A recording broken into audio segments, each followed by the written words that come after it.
rangkuman perlawanan yang papitkan. Ini adalah sentuhan pertama dari Syarif Fikri. Bagaimana kemasukannya, cuba untuk beliau buktikan sesuatu. Sejurus selepas itu beliau sekali lagi terlibat dengan percubaan ini, mencabar manual out untuk tandukan. Mujur saja ianya tidak tepat ke sasaran. Dan Alif Haikal mencuba untuk bermain 1-2, berjaya mendapatkan kembali penguasaan dan hantaran dari Syarif Fikri yang mencari Ellison Kayon. Dan juga tidak duduk diam dengan Syafiq Ismail, antara pemain yang banyak sekali melakukan gerakan di sebelah kiri, dan itu merupakan gerakan terakhir.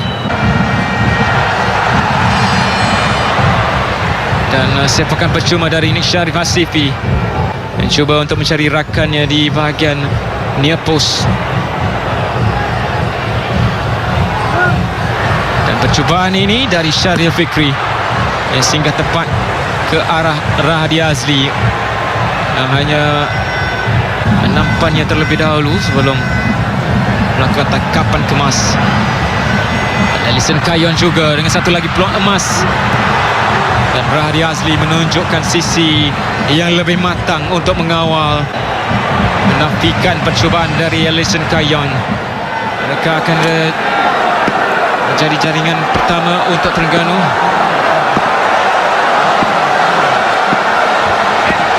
Segalanya akan terjawab sebentar saja lagi. Sepakan pertama dari Habib Harun. Tenang saja dari Habib Harun,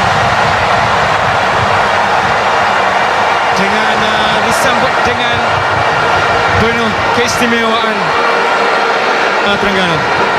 Ya, setiap kali ada lompatan sebelum sepakan itu dilakukan sebagai penjaga gol, ya, kita tak suka berlaku.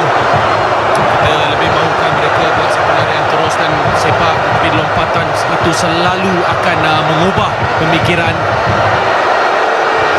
Ia adalah cantik apabila ia berlaku dengan sempurna seperti Habib, tapi kalau tak jadi dia akan tidak disukai. Cahyi Baha Abdul Rahman, tekanan sudah pasti akan dirasai setelah Habib mendapatkan jaringan pertama dari Baha Abdul Rahman. Masak untuk Selangor, menyempurnakan tugasnya untuk menit ini. Dan sepanjang perlawanan dia mempunyai hantaran-hantaran yang baik, percubaan-percubaan daripada luar kawasan penalti, tetapi ini penalti menggunakan power. Pemain seterusnya untuk Terengganu adalah Zuashraf Zulkifli, pemain yang diberikan tugas untuk turut bersama-sama dalam penampilan di separuh akhir ini. Tugas kedua untuk Sam Somerville. Dan ada pemain-pemain yang tidak pernah berada dalam situasi seperti ini. Ini akan menetapkan di manakah karakter mereka. Dari Zuashraf Zulkifli, mudah tenang dan kualiti untuk meletakkan Sam Somerville ke arah kedudukan yang salah. Ya, bukan mudah untuk pemain yang baru dimasukkan di separuh masa yang kedua, tetapi dia kekal tenang, teknik yang baik. Wow, pencaturan yang cukup besar dari Fighter Viner. Letakkan seorang lagi pemain muda untuk melakukan sepakan kedua untuk Selangor di hadapan penyokong lawan, puluhan ribu penyokong lawan. Adakah tekanan ini akan diserap sepenuhnya oleh Alif Haikal?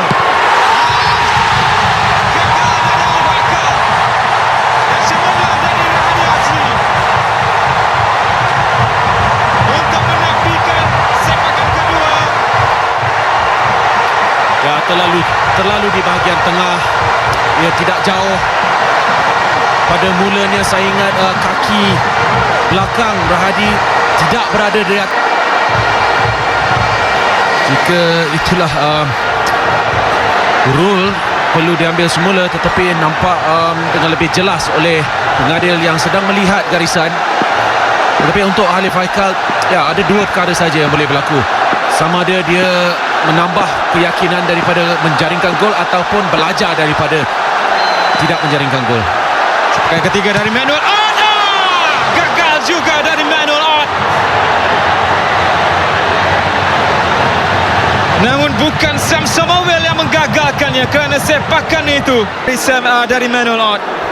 Ya, kali kedua palang gol telah menggagalkan jaringan oleh Terengganu. Yang pertama kita tahu daripada Cece Kipre dengan percubaan akrobatik, tetapi kini mempunyai terlalu banyak tinggi. Ya, inilah yang akan berlaku dalam sepakan penalti. Menarik adalah untuk kita perkatakan adalah pemain seterusnya. Pemain yang antara boleh kita katakan yang menampilkan persembahan yang cukup baik. Kereta kebal untuk Selangor pada malam ini, Yazan Al-Arab. Adakah beliau akan meneruskan momentum kecemerlangan itu? Dari Yazan Al-Arab, cemerlang dari Rahadi.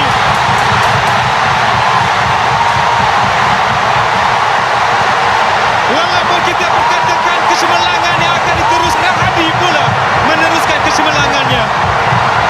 Dan ia perlu lebih kuat daripada Yazan. Ia terlalu perlahan, dan apabila Rahadi telah memilih untuk ke sebelah kirinya, mudah untuk dia. Ia cukup penting. Dua sepakan yang digagalkan oleh Rahadi, dan tugas untuk sepakan keempat dipikul oleh Engku Syakir, masuk menggantikan Faisal Alim. Cuba untuk memberikan sesuatu di dalam masa tambahan, dan mungkin akan terus membantu Terengganu dengan jaringan ketiga untuk sepakan keempat ini buat Terengganu.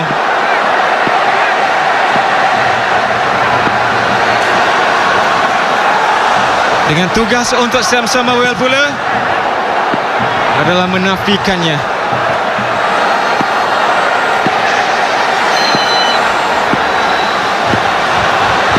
Engku Syakir dan Sam Summerville. Mudah dari Engku Syakir. Tenang sahaja. Sekali lagi meletakkan Sam Summerville ke arah posisi yang salah. Dengan jaringan ke-3 buat Terengganu. Ya, mudah untuk Engku Syakir, tenang, letakkan di arah yang tepat. Sam Summerville tidak dengan tepat. Lebih mudah untuk Engku Syakir apabila dia telah ke sebelah kirinya.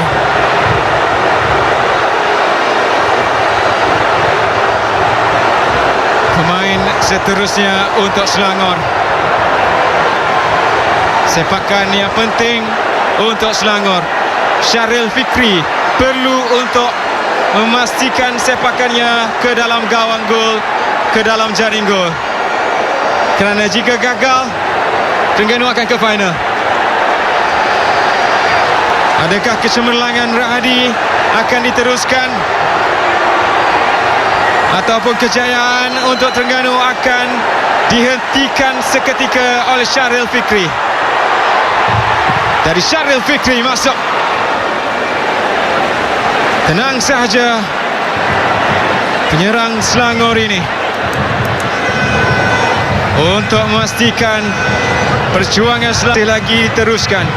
Ini yang kita jangkakan daripada Syahril Fikri. Laju ke hujung tepi. Jadi sepakan kelima untuk Terengganu, Syahrul Nizam. Jadi percaturannya adalah jika jaringan, maka Terengganu akan ke final. Dan sekali lagi Sam Summerville perlu untuk menghentikannya jika mereka berhasrat untuk ke final. Jika mereka berhasrat untuk menafikan keraian penyokong-penyokong Terengganu yang sedang bersiap sedia. Syarul Nizam dengan satu tugasan yang cukup besar, tekanan yang cukup besar. Tugasnya adalah untuk memasukkan bola tersebut ke dalam gawang gol dari Syarul Nizam. Satu langkah di hadapan belum menjamin anda untuk mencapai kejayaan. Satu langkah di belakang belum tentu anda akan dihimpit kegagalan. Terengganu ke final. Ya, walaupun sekali tekanan berada di atas bahu Syarul Nizam, tetapi dia menunjukkan ketenangan, mempunyai ketenangan, mempunyai keyakinan, dan Terengganu akan ke final berhadapan dengan JDT. Syarul Nizam menamatkan permainan, menamatkan spekulasi ataupun pasukan manakah yang akan ke final dengan sepakan terakhir itu. Perlawanan yang cukup dramatik ditamatkan dengan tangisan setelah kita menyaksikan 90 minit permainan yang ditampilkan dengan cukup kualiti, ditambah pula dengan masa tambahan, dan akhirnya Terengganu ke perlawanan akhir dan lawannya Johor Darul Takzim sedang menanti. Wow. You analyzed well both teams' fight, and I'm happy with the performance and proud of the boys how they played today. We missed some chances. Maybe we can during the 120 minutes we can score maybe the winning goal. But after this is a lottery. Penalty shootout, one has to lose. I feel both teams didn't deserve to lose, but we are the loser. Congrats to Terengganu and good luck for the final. Good.